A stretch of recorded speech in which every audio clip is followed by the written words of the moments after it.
क्या अमेज़न पे काम करने के लिए आपके पास एलएलसी होना ज़रूरी है?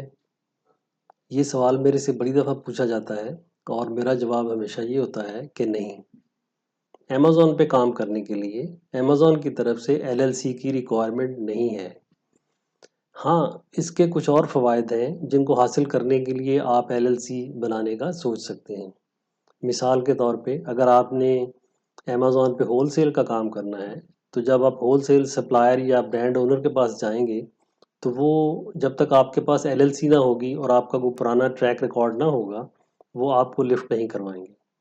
इसी तरीके से जब आप अलीबाबा से सोर्सिंग के लिए जाते हैं अपने प्राइवेट लेबल के लिए, तो वहाँ पे वो आपका सामान शिप करते हुए आपसे सेल्स टैक्स की मद में एक अच्छी खासी रकम काट लेते हैं। क्योंकि उनका अमेरिका की हुकूमत के साथ मुआहदा है कि जो भी सामान वहाँ से शिप किया जाएगा, तो सोर्स पे ही वो सेल्स टैक्स काट के वो सेल्स टैक्स अमेरिका की हुकूमत को जमा करवाएंगे।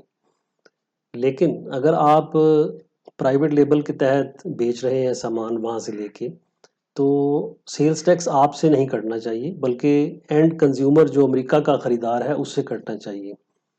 तो इसके लिए आपको ज़रूरत होती है सेल्स टैक्स एग्जम्पशन सर्टिफिकेट की, जो आपको तभी मिलेगा जब आपके पास एलएलसी होगी। तो वो स्टेट जहाँ से आपने एलएलसी रजिस्टर करवाई हुई है वो आपको ये एग्जम्पशन सर्टिफिकेट देती है, जो आप अलीबाबा पे जमा करवाते हैं और आपका सेल्स टैक्स फिर वहाँ पे नहीं कटता। तो इन सब फ़वाइद को देखते हुए अगर आप ये फ़ैसला कर लें कि आपने एलएलसी रजिस्टर करवानी है, तो फिर सबसे पहला सवाल ये आता है कि कौन सी स्टेट में करवाई जाए, कहाँ का फ़ी स्ट्रक्चर कम है। इनिशियल फ़ी और एनुअल उसकी रिवाइवल फ़ी होती है बाज़ स्टेट्स में, ये सब में मुख्तलिफ है। तो आज की वीडियो में मैं आपको ये सब चीज़ें बताऊंगा कि मुख्तलिफ स्टेट्स में फ़ीस स्ट्रक्चर क्या है और क्या सबसे सस्ती स्टेट में ही रजिस्टर करवाने का आपको अल्टीमेट फ़ायदा होता है। तो आइए बढ़ते हैं आज की वीडियो की तरफ।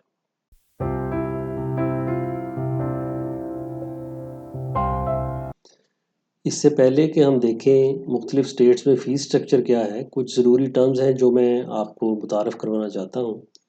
उनमें सबसे पहली है इनिशियल एलएलसी फाइलिंग फ़ी। ये बाज़ स्टेट्स में बिल्कुल नहीं है और बाज़ में मौजूद होती है।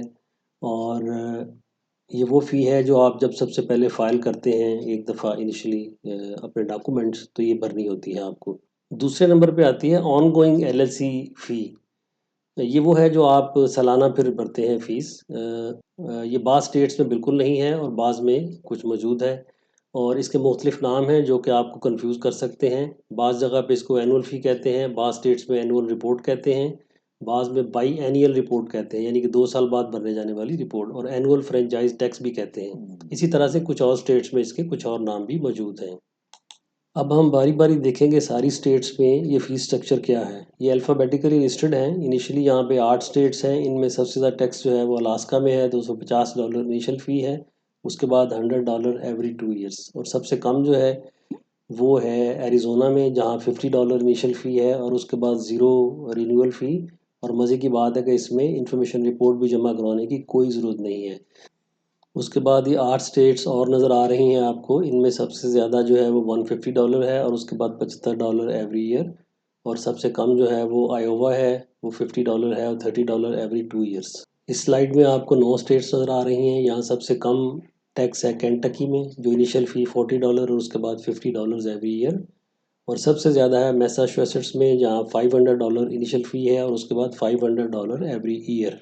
इस स्लाइड में आपको 10 स्टेट्स नज़र आ रही हैं। यहाँ सबसे कम फीस है मोंटाना में, जो कि $35 है और उसके बाद $20 एवरी ईयर, और सबसे ज़्यादा फ़ीस जो है वो आपको नज़र आ रही है नेवाडा में, जहाँ पे $425 और एवरी ईयर $350।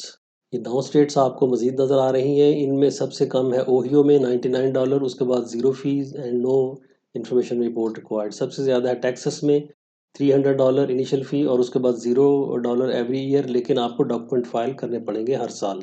8 सीट्स आपको मज़ीद नज़र आ रही हैं। इनमें सबसे कम है उथा में $59, उसके बाद $18 एवरी ईयर, और सबसे ज़्यादा है वाशिंगटन में, जहाँ पे $200 इनिशियल फ़ी है और $60 एवरी ईयर। अगला सवाल ये है कि ये जो फ़ीसें हैं, क्या इनसे आप जान छुड़ा सकते हैं या इनको कम कर सकते हैं?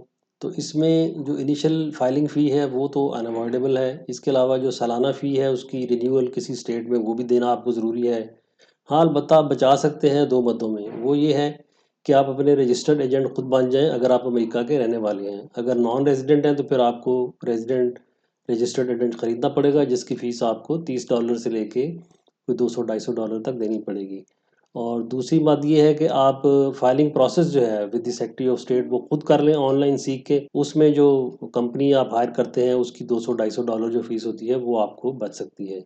ये सब कुछ देखने के बाद हम कह सकते हैं कि सबसे सस्ती स्टेट जो है वो मोंटाना है, जहाँ $35 इनिशियल फ़ी है और उसके बाद $20 ईयरली। उसके बाद है $50 वाली दो स्टेट्स, न्यू मैक्सिको और मिसूरी। इन दोनों में ना तो एनुअल रिन्यूअल फ़ी है और ना ही कोई इन्फॉर्मेशन रिपोर्ट आपको देनी पड़ती है। अगला सवाल ये है कि आपको कौन सी स्टेट चूज़ करनी चाहिए। अगर तो आप यूएस से रेजिडेंट हैं तो फिर आपको चीपेस्ट की बजाय वो स्टेट चूज़ करनी चाहिए जहाँ पे आप रहते हैं, क्योंकि अगर आप किसी और स्टेट में करेंगे तो दोबारा आपको अपनी स्टेट में भी रजिस्टर करवाना पड़ेगा। इस तरह आपको दो स्टेट्स की फ़ीस देनी पड़ेगी। और दूसरे नंबर पे आते हैं non resident with physical business, जो रहते अमेरिका में नहीं है लेकिन बिजनेस किसी स्टेट में है, तो उसी स्टेट में जहाँ बिजनेस है उनको वहाँ करवानी चाहिए। और तीसरी नंबर पे आते हैं ई कॉमर्स के सेलर्स लाइक अस, जो अमेजोन पे करते हैं, वो नॉन रेजिडेंट भी हैं और किसी स्टेट में फिजिकल बिजनेस भी नहीं होता, लिहाजा वो किसी भी स्टेट में चूज़ कर सकते हैं। और उसके लिए ज़ाहिर आप उनकी चॉइस वो होगी जिसमें इनिशियल फ़ी कम हो और फाइलिंग फ़ी बाद की रिन्यूअल फ़ी ना हो और कोई डॉक्यूमेंट्स भी फाइल ना करने पड़े। अगला सवाल ये है कि क्या एलएलसीज टैक्स पे करती हैं। तो जनाब, LLC as a company tax pay नहीं करती, बल्कि उसका टैक्स पास ऑन हो जाता है टू इट्स एम्प्लॉयज़। यानी कि उसका जो मालिक है वो या उसके अगर मुलाजमीन हैं आगे, तो वो अपने अपने इंडिविजुअल टैक्स भरेंगे, जो कि आईआरएस का फॉर्म 1040 होता है, इंडिविजुअल इनकम टैक्स रिटर्न। वो एनुअली भरेंगे और उसमें अपनी अपनी इनकम का टैक्स दिया करेंगे। तो व्यूअर्स, उम्मीद है कि एलएलसी के बारे में जो बेसिक कॉन्सेप्ट्स हैं वो आपके क्लियर हो गए होंगे और मुख्तलिफ जो स्टेट्स हैं उनका फ़ीस स्ट्रक्चर भी पता चल गया होगा। अगली वीडियोस में मैं आपको अब बारी बारी हर एक स्टेट के अंदर रजिस्टर करने का तरीका बताऊंगा, ताकि अगर आप खुद रजिस्टर करना चाहें तो आप कर सकें। टिल नेक्स्ट वीडियो, अल्लाह हाफिज़।